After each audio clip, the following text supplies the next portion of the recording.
What is up, everybody? We are here in Vegas. Super excited to be here. Day number one, we're going to start off at the Bellagio. I'm going to try to film at the table. We'll see how it goes. Hopefully we don't get caught. We don't have permission there, but we're just going to do it anyway and see what happens. We are definitely not in South Florida anymore, that is for sure. I got off the plane last night and it was just like a heat wave. Poof, hit me like I'm in the sauna. It was crazy. I haven't felt this kind of heat in years. I really haven't been here in the summer or anywhere out in the desert. It's so dry here. Like my mouth, my hands, my skin is so dry already because I'm so used to the 80% humidity in Miami. But I'm excited to be here in Vegas, excited to bring you guys along, show you guys what it's like here to play, hopefully some 510 and higher, but we're gonna get to it. So first stop, Bellagio, let's go.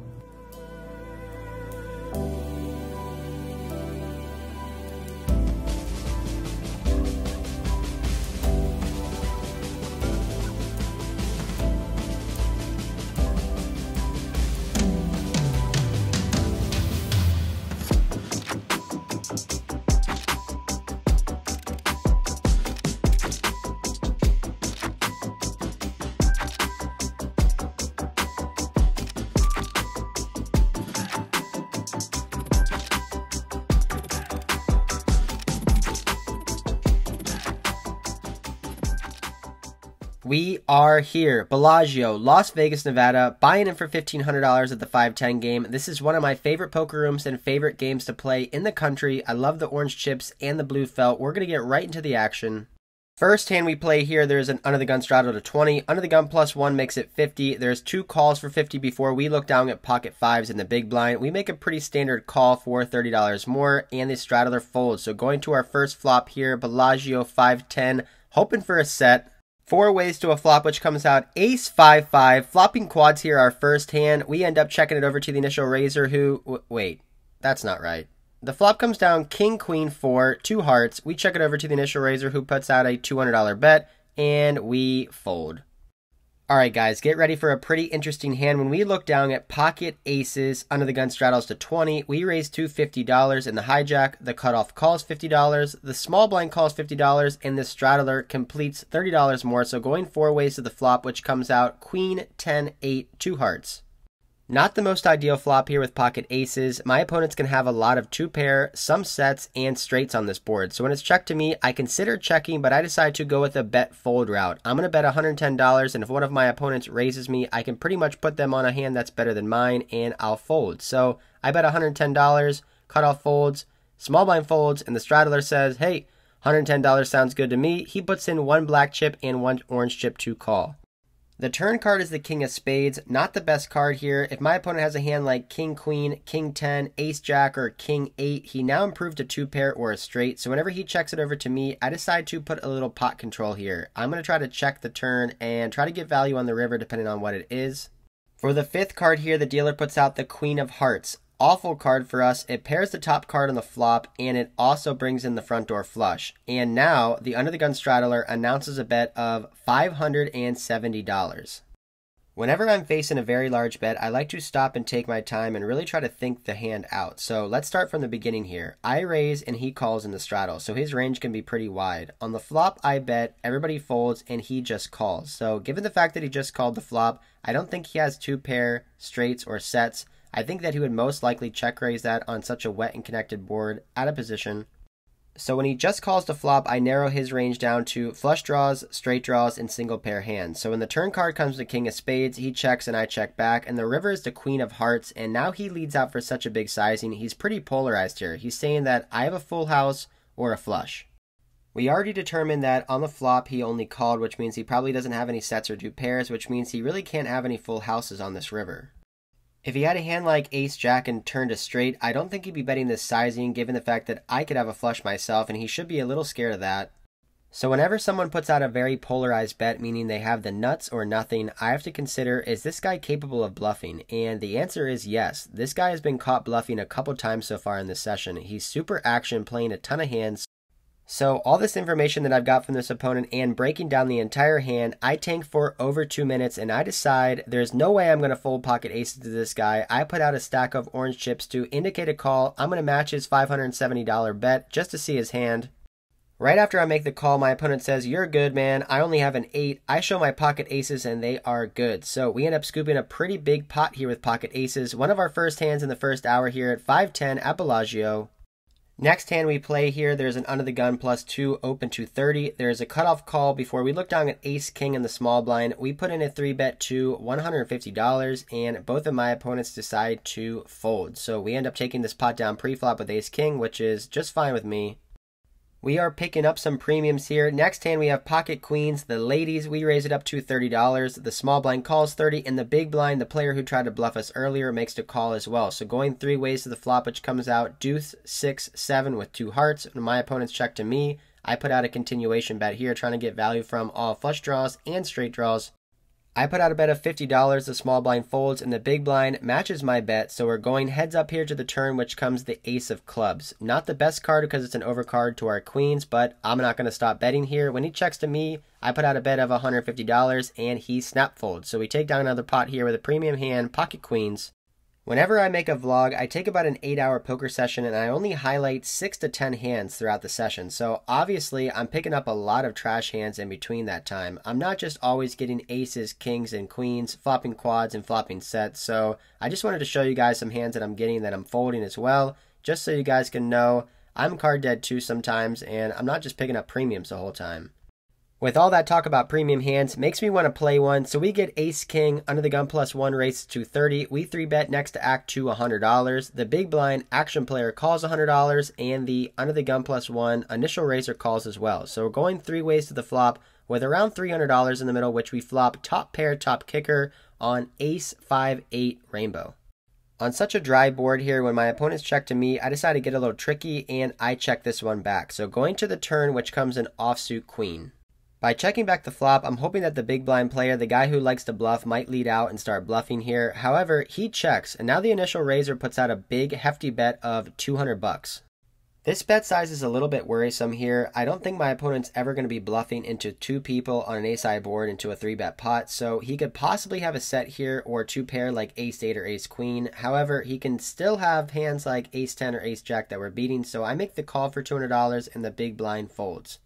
With over $700 in the middle, the river is a king. We make top 2 pair, and now the initial raiser snap checks it over to me. So I'm pretty much putting him on a hand like ace-10 or ace-jack suited. So I have to bet a sizing that he's going to be calling with that hand. I can't be betting too big here, like $500 or $600. So I decide to bet out $320. My opponent now thinks for about 5 seconds and decides he's going to call. He puts in 1 chip. I show ace-king for top 2 pair, which is going to be the winner. He shows ace-queen for a worst 2 pair, so pretty interesting hand there. He decided to lead out on the turn and then check call the river. Either way, we are taking down another big pot here. We are running good, making some hands, and getting paid off our first session here in Vegas.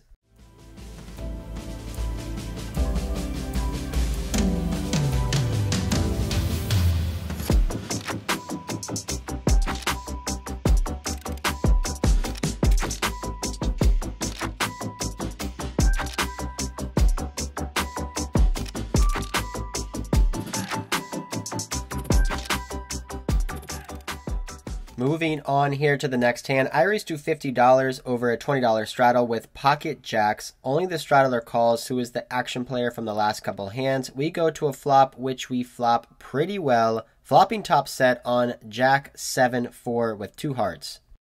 Under the gun player checks to me. I put out a c-bet of $40. He shows his hand to his neighbor. Looks like he's about to fold and then calls $40. So not really sure what to make of that. The turn card is the queen of clubs. He checks it over to me, and I want to keep betting here. I've been betting a lot for value against this guy, and he's been calling, so I'm not going to stop now that I have a set. I put out $110. He ponders for about 5 to 6 seconds, and he makes the call. He puts in 1 black chip, 1 orange chip. With $400 in the middle, the dealer collects the chips and puts out the river, which is the 10 of hearts. Now the under the gun player snap checks it over to me, and I think if he was calling all the way with a flush draw and he hit a flush on the river, I think he would think a little bit longer on the river, possibly think about leading out. So whenever he snap checks it over to me, I don't really think he has a flush. We're going to go for 3 streets of value here with our set of jacks. So we put out a bet of $300, and I'll let you guys hear the outcome. How much? Nice hand. Yeah. I have a set. 300? Turn the queen. Left. floating anymore. It sounds like our opponent floated us on the flop and then hit top pair on the turn, which is always great when you flop a set. We started our session around noon, and it's about 3 p.m. now, playing for about 3 hours with our stack all the way up to $3,200. We are running good here. We get moved to the main game table before looking down at 10-7 of diamonds in the cutoff. I raise to $30. It folds to the big blind, who makes the call. So we're going heads up here to the flop, which comes out Queen 10-4 with 2 diamonds. So we flop a pair and a flush draw. He checks to me. I put out a pretty standard c-bet of $30, and he makes the call. We flop pretty well with this 10-7 of diamonds, and the turn is even better. The turn is another 10, so now we're making trips. The big blind checks it over to me, and if this card was any other card, I'd probably check it back, but given the fact that I improved to trips, I can get value from a queen and other flush draws. I put out a bet of $100, and now the big blind decides he's going to raise it up. He raises it up to $300. I've only been at this table for about 20 minutes, but just by the look of this guy, he looks like a European older man, maybe 40 or 50 years old. I don't think he's really ever getting out of line. This check raise is super strong. He check called the flop and then check raised the turn. So I actually think he has a 10 here a lot of the time, and most of his 10s are going to be beating mine. Now I'm starting to regret raising 10-7 of diamonds pre-flop. I think I'm outkicked by a hand like King 10, Queen 10, or Ace 10. However, my hand is just way too strong to fold. I make the call for $200 more, hoping to hit a diamond or maybe a 7 on the river. The river does not come a diamond or a 7, but we do make a full house. It's another queen, so it double pairs the board, and now the big blind checks it over to me, which is what I was expecting from him to do. I don't think he's ever check raising the turn with a queen, so I think he has a 10 here a lot of the time, or possibly just a total airball bluff.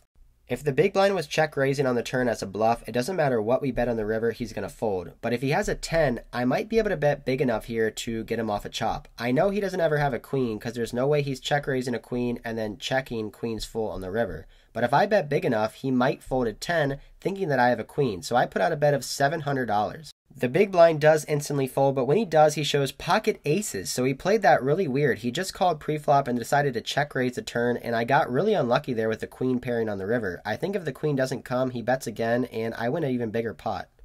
Over the next hour or so, I pick up some pretty playable hands, but I end up just whiffing the flop or c-betting and then losing on the turn or the river, so I end up losing probably around $400 or $500 of my profit before picking up pocket 10s here in the cutoff. Under the gun +1 raises to $30. I 3-bet to $100 and he makes the call. This particular player was playing very tight, so whenever he calls my 3-bet out of position, I put his range on a pretty strong hand. The board comes down Jack 9-4 with 2 clubs. He checks and I check this one back, going to the turn, which is the 8 of diamonds. So not the best board for us. We're losing to pocket 8s, losing to pocket 9s. Ace-Jack suited beats us, and also queens and kings that he decided not to 4-bet pre-flop. He decides to lead out on this turn card. He bets $80, and given the fact that we are open-ended here, we make the call for 80 and going here to the river, which pairs the board. Definitely not the best board in a 3-bet pot against a very tight player, and now he continues to bet again. He puts out a big hefty bet of $380 now.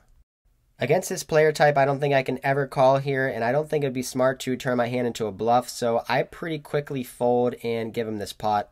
I'm about to head out for the session. I got my rack right next to me before looking down at Queen Jack of clubs. Under the gun +1 raises to 30, and I should be 3-betting or folding this hand from middle position, so I 3-bet it to $100. Now the next to act player, who is a short stack, who introduced himself, said he's a fan of the vlog, decides to go all in. He shoves all in for $360. So playing against short stacks is really annoying because you're not able to play post-flop, which is where I feel like I have most of my edge. Now the under the gun +1 player decides to call 360, so I'm getting a pretty good price here, honestly, with the suited Broadway. I only have to call about $200 more to win a big $1,000 pot, and I can play for a side pot in position against the under the gun +1 player. So I think for a while, and I think I'm priced in here, so I make the call for $260 more. My main reason for calling here is that the under the gun +1 player has over $2,000 and I cover him, so I could win a big massive pot here if I could flop something big, and he's going to play super face up against me. He's going to be out of position, and most people aren't just going to bet into a dry side pot unless they have something really big. So with all this being said, I make the call going here to the flop, which comes out terrible. 6-7 deuce, all red cards. Under the gun +1 checks to me, and I check this one back. The turn is an 8, we both check, and the river's another 3, and we end up checking it down. Under the gun +1 shows ace king, and the middle position player who shoved all in shows pocket jack, so he's going to take this one down. We end up mucking our cards, racking up our chips, heading to the cage and cashing out, booking our first win here in Vegas.